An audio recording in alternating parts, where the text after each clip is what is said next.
Halo semuanya, perkenalkan kami dari kelompok 3 pengantar arsitektur. Kali ini kami akan melakukan penyuluhan tentang kamar sehat loh, yang diadakan melalui Zoom. Nah, kalian penasaran gak sih gimana asik dan serunya kegiatan kami? Kalau misalnya penasaran, ikutin terus ya kegiatan kami. Halo teman-teman, perkenalkan saya Abdul Farid. Teman-teman bisa manggil saya Farid.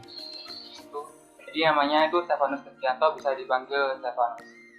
Lalu saya sendiri, perkenalkan, nama saya Dika Kusuma Perdana, bisa dipanggil Dika. Halo, perkenalkan nama saya Tia Aisyah Maharani, biasa dipanggil Tia. Halo, ya kenalin namaku Anindita Anissa Maharani, biasanya dipanggil Rani. Aku Adira Nur Sabrina, biasa dipanggil Ada. Kenalkan, nama saya Muhammad Ramdan Dwi Putra, bisa dipanggil Ramdan. Baik, saya kembalikan lagi kepada moderator. Nah, itu tadi anggota dari kelompok kami yang akan mengisi waktu teman-teman sore ini. Next.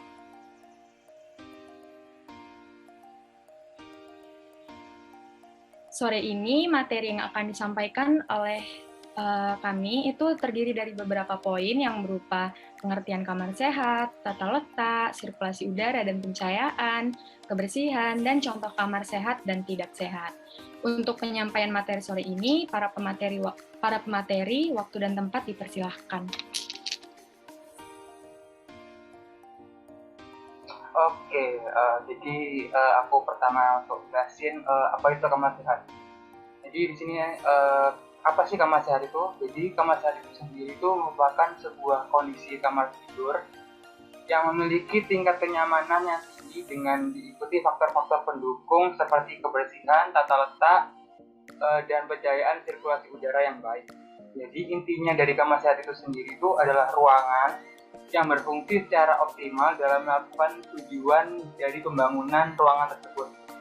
Dimana kalau kamar tidur itu sendiri kan tujuan dibangunnya itu untuk tempat beristirahat setelah melakukan aktivitas ya. Nah berarti kondisi dalam ruangan tersebut itu harus comfy atau nyaman. Jadi kita sebagai pengguna ruangan tersebut dapat nyaman untuk menggunakan ruangan tersebut. Dimana beberapa faktor yang mendukung kenyamanan dari ruangan itu ada kebersihan. Dimana kalau ruangan itu bersih kan berarti kita bisa beristirahat dengan nyaman, tidak risih itu dengan kotoran yang ada di kamar tersebut. Lalu ada tata letak, dimana kalau kita masuk kamar tersebut susah atau tidaknya kita bisa masuk ke dalam ruangan. Jadi kalau banyak barang di dalam ruangan tersebut kan kita juga akhirnya tidak nyaman gitu berada di dalam ruangan tersebut. Faktor ketiga itu faktor sirkulasi udara. Kalau sirkulasi udara itu tidak baik, pasti nanti kamar atau ruangan tersebut itu menjadi pengap, lembab, dan juga berdebu. Dengan adanya lembab, terus pengap dan berdebu itu pasti akan mengakibatkan ketidaknyamanan dalam menggunakan ruangan tersebut. Lalu faktor terakhir yaitu tentang pencahayaan. Kalau pencahayaan itu kalau terlalu berlebihan dan juga kekurangan itu kan juga tidak baik gitu. Kalau misalnya terlalu terang kan akhirnya silau dan akhirnya mengakibatkan ketidaknyamanan dalam menggunakan ruangan tersebut. Terus untuk kalau kekurangan cahaya sendiri kan akhirnya menyusahkan dalam aktivitas yang dilakukan dalam ruangan tersebut. Jadi tadi itu merupakan faktor-faktor yang menentukan nyaman atau tidaknya sebuah kamar. Oke, kalau itu bisa dilanjut ke materi selanjutnya. Terima kasih. Oke, teman-teman, kita masuk ke materi tata letak. Jadi penempatan untuk ruangan dan juga isi dalam kamar itu merupakan masalah dan kesan masing-masing individu. Namun ada fungsi dan juga makna yang harus diperhatikan dalam menata kamar tidur. Jadi tata letak dalam kamar ini sebenarnya poin sangat penting dalam perihal kenyamanan kamar kita. Jadi di sini ada teman-teman bisa lihat gambar-gambar. Mungkin teman-teman sendiri bisa dilihat kamarnya. kalau yang tanda silang ini tentunya salah. Jadi kadang-kadang kita keliru letak tempat tidur, letak lemari dan lain sebagainya tuh ada yang harus diperhatikan perihal kenyamanan maupun juga tentang kesehatan. Penempatan tata letak yang baik bisa memberikan kesan yang luas, menjaga privasi agar aman, juga tadi yang seperti saya sebutkan itu berhubungan dengan masalah kesehatan. Oke, next. Nah, saya akan memberikan contoh posisi tempat tidur yang harus dihindari oleh teman-teman. Yang pertama, pintu dekat dengan kepala. Seperti yang digambar ini, jadi pintu itu, lokasi tempat tidur, jangan sampai sejajar dengan pintu. Maksudnya adalah kepala tempat tidur itu jangan sampai sejajar dengan pintu. Kenapa seperti itu? Karena ketika Anda membuka pintu, itu nanti langsung terlihat kan tempat tidurnya. Jadi itu tidak lagi privacy. Jadi ke ranah publik, bisa dilihat orang yang lewat. Kemudian tidak boleh diletakkan seperti itu. Kenapa juga? Karena kalau pintu itu kan tempat keluar masuknya udara ya. Jadi kalau ketika membuka pintu bisa aja udara kotor langsung masuk ke tempat tidur dan nempel gitu. Jadi nggak boleh, harus dihindari ya teman-teman. Kemudian yang kedua, jendela di atas kepala. Seperti di gambar itu kelihatannya seperti rapi-rapi aja ya, bagus gitu. Tapi sebenarnya itu salah teman-teman.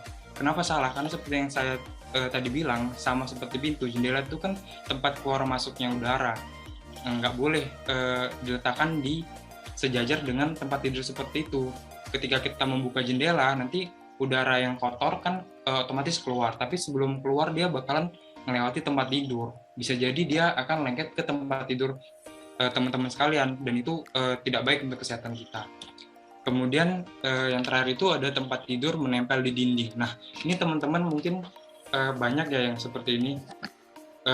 Biasanya kan biar tempatnya lebih luas ya, nggak memakan tempat. Ini sebenarnya sah-sah aja ya, bagus. Memang peletakan tempat tidur di pinggir mepet dengan itu bisa menjadi bahan biar kamar yang ukurannya mini itu bisa menjadi lebih luas. Ada tempat kosong lain yang bisa dipakai untuk meletakkan perabot lainnya. Tetapi kalau misalnya teman-teman mau seperti itu tuh sebenarnya harus diberi jarak antara dinding dengan tempat tidur itu sekitar 10 atau 15 cm seperti itu. Kenapa? Karena ternyata dinding kita itu kan diberi cat ya, dan cat kita itu nggak cuma kualitas sih, kadang kualitasnya baik pun kadang namanya dinding itu tetap tidak baik. Kenapa? Karena kadang misalnya ada jamur yang nempel di dinding, ataupun kalau misalnya kualitasnya yang kurang, itu kan ada yang modelen catnya dia bisa luruh gitu ya, jadi kayak debu gitu kan. Jadi kalau kita senggol, debunya tuh luruh dan bisa kehirup dan masuk ke sistem pernapasan kita, dan itu nggak baik teman-teman. Jadi kalau mau memakai tempat tidur yang nempel dinding, jangan nempel banget, harus diberi jarak sekitar 10 atau 15 cm. Oke, boleh next. Nah, selanjutnya di sini saya bakal membahas tentang sirkulasi udara. Nah, sebenarnya sirkulasi udara ini sangat penting untuk kesehatan kamar, sehingga kamar itu terhindar dari situasi yang pengap. Jadi secara konvensional sebenarnya peletakan jendela biar tercipta sirkulasi udara itu dengan menerapkan ventilasi silang. Ventilasi silang itu apa sih? Nah, ventilasi silang atau cross ventilation itu metode sirkulasi udara pada suatu hunian yang memanfaatkan dua jalur bukaan dengan posisi saling berhadapan di dalam satu ruangan. Jadi jalur bukaan yang dimaksud itu bisa berupa jendela, pintu, atau juga lubang angin yang umumnya terletak di bagian atas dinding atau atap. Nah, jadi sistem ventilasi silang ini bekerja dengan memanfaatkan perbedaan antara area tekanan tinggi dan rendah yang tercipta dari aliran udara. Jadi seperti yang bisa dilihat di gambar atas ini, jadi perbedaan tekanan pada kedua sisi bangunan akan menciptakan sebuah perputaran udara yang keluar masuk, yaitu udara yang segar masuk dari satu sisi dan mendorong udara yang pengap keluar dari sisi lainnya. Selanjutnya, fungsi ventilasi silang ini ada beberapa ya, selain sebagai media untuk sirkulasi udara, yaitu meningkatkan kualitas udara dan suhu di dalam rumah, mengurangi akumulasi lembab dan bau, sebagai suatu langkah untuk menghemat energi dan juga memaksimalkan akses cahaya. Kemudian sirkulasi silang ini dalam penerapannya bukan berarti hanya meletakkan bukaan pada sisi tembok yang berlawanan. Bukan yang benar-benar berseberangan, malah akan membuat angin tidak berputar ke seluruh ruangan. Nah, jadi kayak gambar yang di kanan bawah ini bisa dilihat ada yang benar dan ada yang salah. Jadi bukaan yang benar itu peletakannya harus bisa menciptakan perputaran angin di dalam ruangan dengan catatan angin ini tidak boleh dalam keadaan terlalu kencang. Jadi sebaiknya dibuat bersilangan seperti atas bawah atau kiri kanan. Kemudian juga kita bisa memaksimalkan sirkulasi udara di kamar itu dengan kipas angin untuk mempercepat perputaran udara atau juga menghisap udara keluar tanpa harus menguras energi listrik terlalu banyak. Kemudian selain kipas angin atau AC, ventilasi lainnya yang bisa kita gunakan itu exhaust fan atau cooker hood. Nah, exhaust fan ini biasanya kita sering temuin kalau kayak di kamar mandi, toilet, atau tempat cuci. Kalau cooker hood itu yang biasa dipasang di dapur-dapur. Next. Kemudian selanjutnya ada pencahayaan. Seperti yang udah jelasin sebelumnya, pencahayaan itu kan jadi ventilasi itu selain berguna untuk sirkulasi udara juga sangat berguna untuk pencahayaan. Jadi di sini kita bisa memanfaatkan cahaya alami. Jadi cahaya matahari waktu daylight ini itu memiliki potensi untuk menerangi ruangan secara alami dalam rangka menghindari penggunaan sumber cahaya buatan seperti lampu. Jadi pemasangan bukaan seperti jendela atau plafon kaca dapat membantu mengurangi penggunaan energi yang tentunya juga bermanfaat dari segi finansial. Nah, setelah kita tahu pentingnya untuk memasang bukaan, langkah selanjutnya yaitu mengetahui bagaimana cara memposisikannya. Jadi, supaya mendapat intensitas cahaya yang stabil, sebaiknya kita itu memposisikan kamar tidur kita ke arah selatan ataupun utara sehingga sinar matahari tidak langsung masuk ke dalam kamar. Setelah memasang bukaan, kita juga bisa menambahkan cermin di kamar. Sebagaimana sifat cermin yang memantulkan cahaya, tentunya akan memaksimalkan pencahayaan di kamar kita kelak. Next.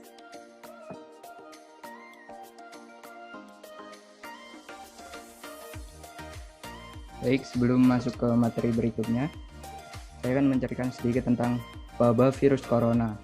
Membuat masyarakat melakukan aktivitas di rumah untuk menghindari dan menambah penyebaran virus tersebut. Kamar merupakan salah satu tempat yang sering dihabiskan untuk melakukan sebagian aktivitas saat di rumah saja. Mulai dari WFH, belajar online, bersantai, lihat film, dan lain-lain. Namun, setelah melakukan berbagai aktivitas di dalam kamar, selama di rumah saja dapat membuat kita menjadi malas untuk membersihkan kamar. Padahal, kebersihan kamar juga harus diperhatikan karena berdampak bagi kesehatan tubuh. Membersihkan kamar dimulai dari menyingkirkan barang yang tidak digunakan sehari-hari.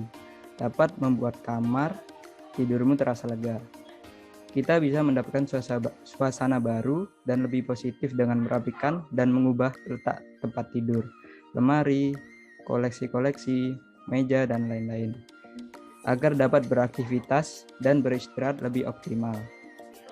Kamar tidur yang rapi dapat membuat pikiran kita lebih tenang dan fokus mengerjakan segala sesuatu. Membersihkan kamar tidur dapat membuat kita jauh dari stres dan pikiran negatif, serta lebih tenang dan dapat beristirahat dengan optimal. Selain itu, membersihkan kamar tidur bisa mengurangi bakteri dan virus yang terdapat pada debu dan kotoran yang menumpuk pada kamar. Ganti peralatan tidur minimal seperti spray, bed cover, sarung bantal, dan guling minimal 2 minggu sekali secara rutin. Hal ini berfungsi agar kita dapat beristirahat dengan nyaman dan terhindar dari masalah kulit seperti gatal-gatal hingga iritasi kulit. Setelah membersihkan kamar, kita dapat melakukan aktivitas jadi lebih mindful dan rileks. Jadi jangan lupa membersihkan kamar kalian ya. Baik, selanjutnya next. Nah, tadi jelasin kan apa aja yang bikin kamar kalian tuh bisa makin sehat udaranya, terus makin berkualitas juga. Nah, di sini aku mau ngasih contohnya nih kamar-kamar yang bikin kalian tuh makin nyaman di dalam kamar kalian gitu. Nah, yang pertama itu kamar yang memiliki tempat sirkulasi udara yang baik. Nah, di sini bisa dilihat ada jendela yang besar, yang mana itu jendela yang di sini gunanya sebagai sumber pencahayaan alami yang penting diperhatikan. Jangan sampai hanya kalian itu ngandelin penerangan listrik lampu aja. Akan terasa lebih nyaman jika kamar tidur kalian ini dilengkapi dengan jendela yang sering dapat dibuka sambil menaruh tanaman hias di bagian luar jendela sebagai objek pemandangan. Nah, kemudian ada kamar yang memiliki luas langit-langit yang tinggi dan juga kamarnya itu lapang gitu. Nah, ukuran luas dan tinggi langit-langit kamar tidur sebaiknya lapang dan cukup untuk menempatkan barang-barang yang dibutuhkan. Kamar tidur yang sempit dapat menyebabkan sirkulasi udara kurang bagus dan terasa sumpek. Selanjutnya ada kamar dengan ventilasi udara. Nah, dengan contoh gambar di sini itu udah cukup sebagai sirkulasi udara yang baik ya. Walaupun dia kayak kecil gitu, yang penting di dalam kamar kalian tuh ada sebagai ventilasi buat memutar udara gitu, jadi nggak sumpah. Ventilasi udara ini hendaknya cukup untuk dilengkapi penyaring udara yang halus agar terhindar dari polutan berupa partikel debu. Meskipun kamar tidur kalian dilengkapi dengan AC, sebaiknya sekali membiarkan udara dari luar masuk ke kamar Anda. Kemudian ada sebelum slide ini kan udah dijelasin kalau kebersihan itu sangat penting. Kebersihan kamar tidur tentu menjadi hal yang utama biar kalian itu sehat, nyaman, dan betah waktu di kamar untuk beristirahat. Yang terakhir ada bantal dan spray. Nah, ini juga penting banget memilih bahan yang lembut dan menyerap keringat dan senantiasa dijaga kebersihannya. Kemudian ada lagi itu nggak ada gambarnya, tapi di sini kami mau bilang kalau misalnya kamar tidur kalian itu nyambung sama jadi satu ada toiletnya gitu, diusahakan untuk tidak berbagi ventilasi udaranya itu dibedain. Ventilasi yang di kamar mandi itu sebaiknya mengarah keluar dan jangan ada lubang udara antara kamar tidur dengan toilet. Nah, selanjutnya ini ada contoh gambar kamar tidur yang tidak sehat, bisa dilihat sendiri bahwa ini beda banget sama yang tadi. Yang ini, yang di gambar atas kiri ini udah kelihatan kalau misalnya dia tuh kamarnya terlalu sempit dan langit-langit kamar plafonnya itu cenderung rendah. Jadi dia kelembapannya itu bisa menambah kelembapan pada kamar gitu. Kemudian ada ini kamar sirkulasi udara yang kurang baik, itu maksudnya di sini di kamar itu nggak ada jendela, jadi dia nggak ada sumber pencahayaan dari luar gitu, nggak ada sinar matahari. Terus ada ini kamar yang nggak ada ventilasi udaranya. Terus ada kamar berantakan, ini nggak pernah dibersihin, jadinya dia juga kayak mengganggu kenyamanan beristirahat gitu. Terus yang terakhir, ini bantal dan spray itu kotor. Nah, ini kayak jarang diganti gitu, yang mana nanti bisa menimbulkan bakteri dan bisa mengurangi kualitas istirahat kalian dan jadi penyakit. Nah, terakhir nih, kami mau ngasih tips buat menjaga kamar kalian itu tetap sehat. Yang pertama itu, kelembapan udara hendaknya terjaga pada kondisi normal. Kondisi kamar yang terlalu lembab dapat mengundang bakteri dan lumut. Kemudian, bentuk dan jenis bahan kasur dan juga bantal hendaknya itu diperhatikan. Banyak bahan kasur yang kurang sehat karena terbuat dari bahan yang dapat merugikan kesehatan. Karena itu, pilihlah bahan kasur yang sehat. Ketebalan dan elastisitas kasur juga sangat penting sebab kasur yang tipis dan tidak elastis dapat mempengaruhi kondisi tubuh Anda. Sedangkan buat bantal itu merupakan kelengkapan tidur yang berhubungan langsung dengan kepala dan pernapasan. Selanjutnya ada juga jangan menyimpan bahan-bahan yang dapat menguap atau mencemari kamar tidur Anda. Dan juga sebisa mungkin di kamar itu hanya isinya itu yang kalian butuhin aja di dalam kamar. Dan cenderung milih perabotan yang kecil-kecil aja, biar nggak bikin kamar itu makin sumpek. Kemudian juga jangan menjadikan kolong tempat tidur kalian itu sebagai gudang yang dapat menjadikan rumah bagi serangga seperti nyamuk, kecoa, atau laba-laba. Selain itu juga jika kalian menggunakan pewangi ruangan pada kamar kalian, gunakanlah seperlunya agar tidak merugikan kesehatan Anda, karena ini berpengaruh sama pernapasan juga. Nah, yang terakhir itu ada aturlah layout perabotan sesuai kenyamanan dan sesuai standar Anda. Jadi tadi sudah jelaskan kalau gimana sih ngatur tempat tidur biar sesuai dengan standar. Nah, kalau dari kami menyarankan buat jangan mepet sama tembok karena tadi udah dijelasin bahwa bisa bikin tembok itu lembab dan jadi bakteri. Dan juga jangan nutupin jendela karena itu bisa menghalangi sirkulasi udara. Ya, itu sih dari kami. Sekian dan terima kasih. Saya kembalikan ke Oke, baik. Selamat sore. Saya izin bertanya ya. Pertama kenalin, saya Salma Nafila. Di sini saya mau nanya dikit aja sih. Kan tadi ada faktor-faktor dari kamar sehat tuh apa aja gitu kan. Kalau misalnya nih, saya kan pelihara kucing. Kalau misalnya kucingnya itu saya taruh di kamar kayak dia tidur aja sih di kamar, nggak sama pasirnya atau sama yang lainnya itu nggak di kamar. Jadi dia di kamar cuma tidur. Kalau misalnya ada hewan gitu tetap termasuk dalam kamar sehat gitu atau kayak akan mengurangi gitu. Itu aja sih, makasih. Selamat sore, saya izin bertanya. Ya, tadi kalau tidak salah di awal itu disebutin kalau kamar itu harus lapang dan luas. Nah, terus di bagian akhir yang kamar tidur sehat dan tidak sehat, itu kalau kamar tidur sehat harus yang luas. Kalau yang sempit itu berarti yang tidak sehat. Itu bagaimana ya? Dan juga kalau kondisi ekonomi ataupun lahan yang tidak memungkinkan, berarti kita tidak bisa mewujudkan yang disebut dengan kamar sehat itu tadi, Bu. Ya, itu pertanyaan dari saya. Terima kasih.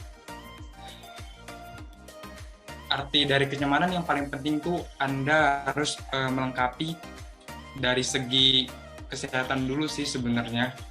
Karena kan kesehatan yang paling utama ya. Jadi kalau ruangannya udah sehat, kan Anda otomatis nyaman. Kalau perihal rapi atau tidaknya itu tergantung ya. Ada orang yang kalau dia lihat perabotannya dikit terlihat rapi, ada yang perabotannya banyak tapi disusun secara tata letaknya bagus, rapi juga gitu. Jadi tergantung Anda. Kalau misalnya perabot Anda beneran banyak dan kamar Anda sempit, itu gini aja, Anda tuh mencoba-coba sendiri ngeletakin perabotnya itu. Kalau misalnya Anda rasa nggak enak, nggak nyaman dilihat mata, ya dirubah seperti itu. Kalau misalnya perabotannya juga masih banyak dan Anda rasa nggak nyaman, ya Anda tolong ya setidaknya mengurangi perabotan yang nggak perlu tuh sebaiknya dikeluarkan dari kamar gitu, dipindah tempatkan seperti itu. Jadi tergantung subjektivitas Anda ya, pandangan Anda gimana tentang kamar nyaman itu. Rapinya tuh gimana? Rapinya tuh kalau perabotannya banyak, Anda susun bagus, menurut Anda rapi nggak? Seperti itu. Jadi tergantung Anda sih ya. Yang penting Anda tuh yang paling utama Anda harus menyusun tata letaknya itu seperti yang tadi sudah kami jelaskan. Kalau bisa jangan melewati dari segi kesehatan itu, jangan sampai dilewati gitu ya. Yang paling penting kan segi kesehatan. Seperti itu sih. Oke, moderator tolong.